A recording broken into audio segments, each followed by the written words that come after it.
Assalamualaikum warahmatullahi wabarakatuh. Materi kita selanjutnya adalah tentang hukum Kirchhoff. Jadi Kirchhoff itu adalah seorang fisikawan berkebangsaan Jerman yang mengemukakan teori tentang kelistrikan. Jadi menurut hukum pertama Kirchhoff, jumlah arus listrik yang masuk pada suatu titik percabangan sama dengan jumlah arus yang keluar dari titik cabang tersebut. Contohnya di sini ada suatu rangkaian listrik. Nah, arus-arus yang memasuki titik percabangan atau titik pertemuan antara kawat-kawat pengantar listrik ini sama dengan arus-arus yang keluar. Jadi kalau kita perhatikan simulasinya, berarti arus yang di sebelah kiri adalah merupakan arus yang masuk ke percabangan, sedangkan yang sebelah kanan adalah arus-arus yang keluar dari titik percabangan tersebut. Berarti kalau menurut teori Kirchhoff, berarti arus-arus yang masuk yang di sebelah kiri ini sama dengan arus-arus yang keluar, yaitu arus-arus yang ada di sebelah kanannya. Jadi kalau misalnya pada I1 nilainya 3 ampere, I2 nilainya 5 ampere, kemudian yang sebelah kanan ada I3 nilainya 2 ampere, I5 4 ampere, ditanya berapakah I4-nya.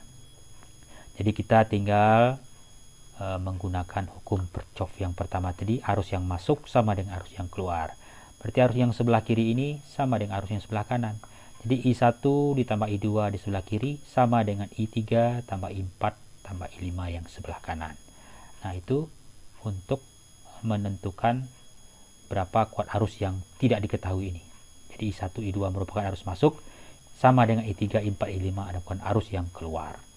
Kita masukkan nilainya, I1 3 ampere, I2 5 ampere, kemudian I3 2 ampere, I4 ditanya, dan I5 4 ampere. 3 ditambah 5, 8, 2 ditambah 4, 6. Berarti 8 sama dengan 6 tambah I4.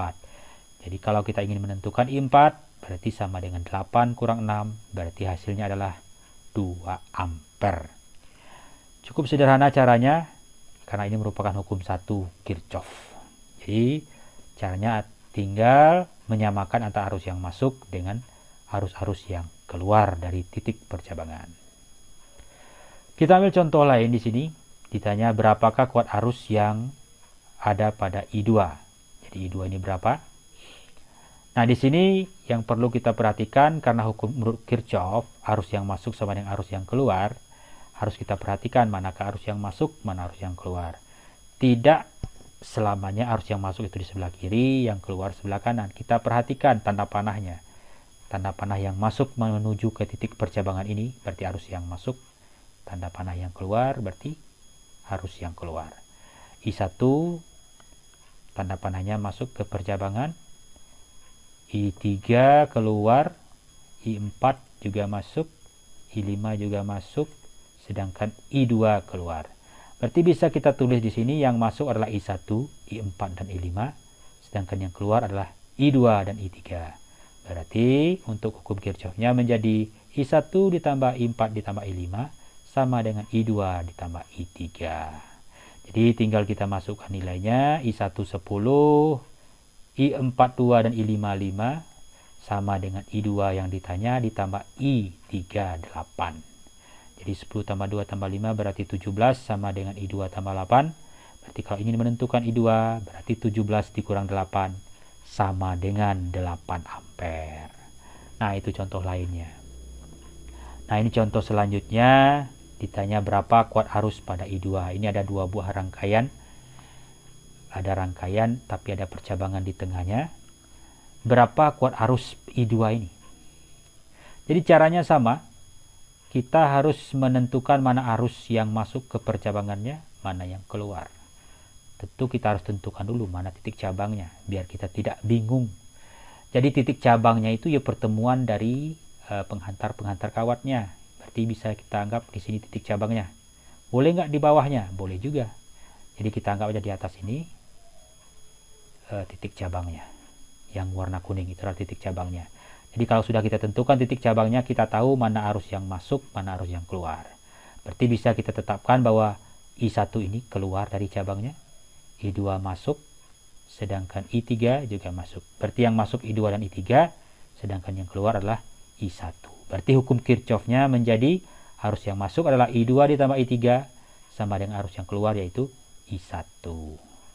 Kita masukkan nilainya I1 10, I2 yang ditanya I3-nya 6 ampere, kemudian sama dengan I1 10. Jadi kalau ingin menentukan I2, berarti sama dengan 10 dikurang 6, berarti sama dengan 4 ampere. Nah, itu dia cara untuk menentukan arus yang belum diketahui dengan menggunakan hukum Kirchhoff. Jadi arus-arus yang masuk sama dengan arus-arus yang keluar. Kemudian yang kedua ada hukum 2 Kirchhoff. Tadi hukum pertama, sekarang hukum kedua. Jadi menurut hukum keduanya, jumlah aljabar perubahan tegangan yang mengelilingi suatu rangkaian tertutup sama dengan 0. Yang dirumuskan dengan sigma V plus sigma I kali R sama dengan 0. Jadi menurut Kirchhoff, jumlah perubahan tegangan, jumlah perubahan tegangan delta V, sering juga ditulis di pembahasan soalnya itu delta E sama saja. Jadi bisa delta V, bisa delta E. Yang mengelilingi suatu rangkaian tertutup nilainya sama. Jadi sigma V ditambah sigma I kali R. I kali R juga sama dengan V, sesuai dengan hukum Ohm. Hukum Ohm V sama dengan I kali R. V dengan I sebanding, itu V sama dengan I kali R. Berarti I kali R berarti sama juga dengan V. Makanya hukum Kirchhoff tadi mengatakan jumlah perubahan tegangan. Berarti delta V dengan delta I kali R ini sama-sama merupakan perubahan tegangan. Itu nilainya sama dengan 0 kalau rangkaiannya tertutup. Nah, bagaimana contohnya dalam pembahasan soal? Nah, perhatikan soal berikut. Ada tegangan 12 volt sumber tegangan, kemudian ada hambatan R3 3 ohm, kemudian hambatan R1 1 ohm, kemudian di sini ada tegangan sumber tegangan 6 volt, kemudian ada hambatan 2 ohm. Dihubungkan dalam rangkaian tertutup gitu ya. Tentukan kuat arus yang mengalir dalam rangkaian berikut ini. Jadi kita tidak tahu berapa besar arus yang mengalirnya di dalam rangkaian ini. Yang perlu kita lakukan adalah yang pertama, langkah awalnya 1, tetapkan arah arusnya. Jadi arah arusnya boleh kemana saja. Kalau dalam teorinya arah arus itu dari kutub positif menuju kutub negatif. Jadi kita bisa mengambil misalnya dari kutub positif V2, tapi di sini dia ketemu lagi kutub positif. Jadi terserah, makanya terserah kita boleh menentukan kemana saja arah arusnya. Yang penting searah sesuai dengan arah rangkaian tertutupnya.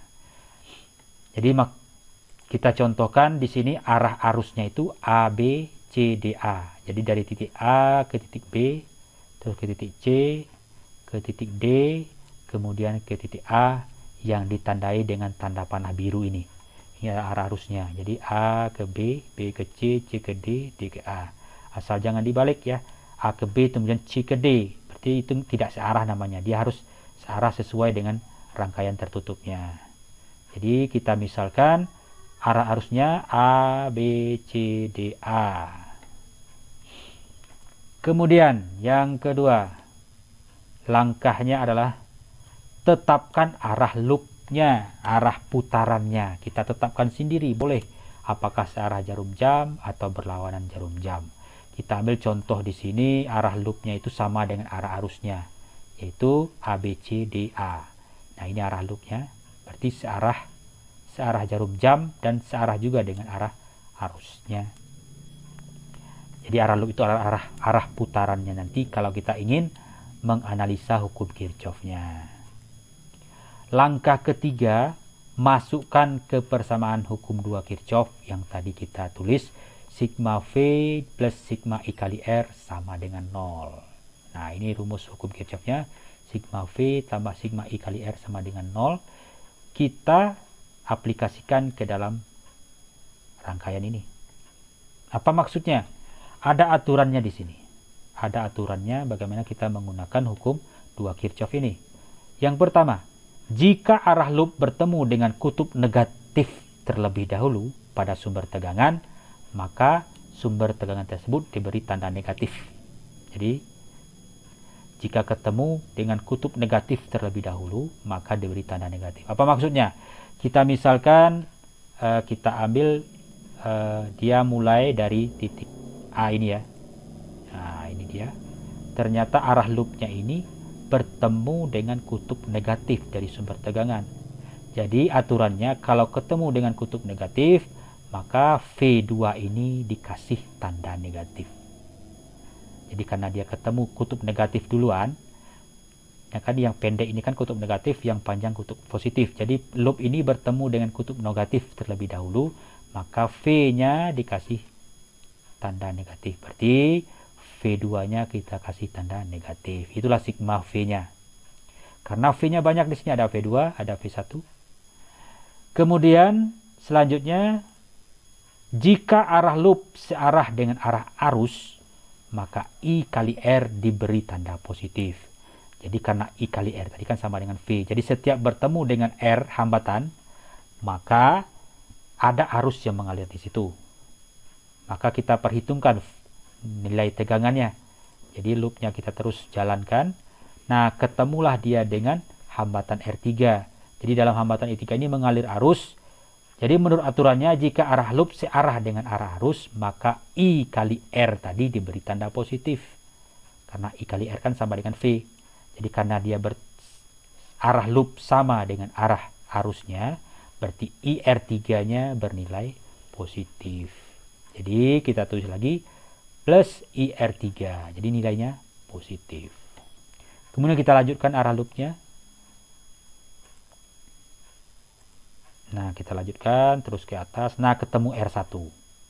Jadi menurut aturan yang tadi, kalau ketemu dengan arus, kalau hambatan, kalau arusnya searah dengan arah loop, maka berarti positif. Berarti I kali R1 nilainya juga positif. Selanjutnya, nah kita lanjutkan loopnya. Jika arah loop bertemu dengan kutub positif sumber tegangan, maka diberi tanda positif. Ini kebalikan dari V2 tadi.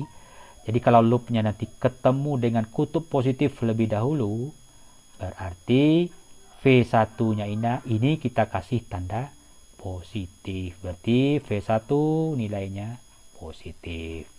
Nah, yang terakhir ada R2 di sini. Kemudian loopnya terus kita jalankan. Ternyata R2 ini arah arusnya juga searah dengan arah loop. Berarti IR2 juga nilainya adalah positif. Nah, jadi kesemuanya inilah yang merupakan sigma V tambah sigma I kali R tadi. Sigma V-nya tadi ada min V2 dan V1. Kemudian sigma IR, ada IR3, IR1, dan IR2. Jadi ini untuk menentukan arahnya sesuai dengan aturan-aturan yang tadi. Jadi kalau untuk tegangan, kalau ketemu kutub negatif diberi tanda negatif, kalau ketemu kutub positif diberi tanda positif. Sedangkan untuk hambatan, kalau arah loop searah dengan arah arusnya, maka kita kasih tanda positif. Nah, ini kebetulan arah loopnya searah dengan arah arusnya, berarti positif semua. Nah, inilah yang sama dengan 0. Yang kita buat hukum Kirchhoff-nya sama dengan 0. Nah, itu selesai kita menganalisa hukum Kirchhoff-nya. Ini kita buat satu baris biar gampang dipahami. Ya. Nah, kemudian kita kumpulkan V dengan V, IR dengan IR supaya mudah dibedakan. Berarti V1-nya kita letak di depan, dikurang V2, kemudian IR1 tambah IR2 tambah IR3. Sama dengan 0. Kemudian kita masukkan nilainya.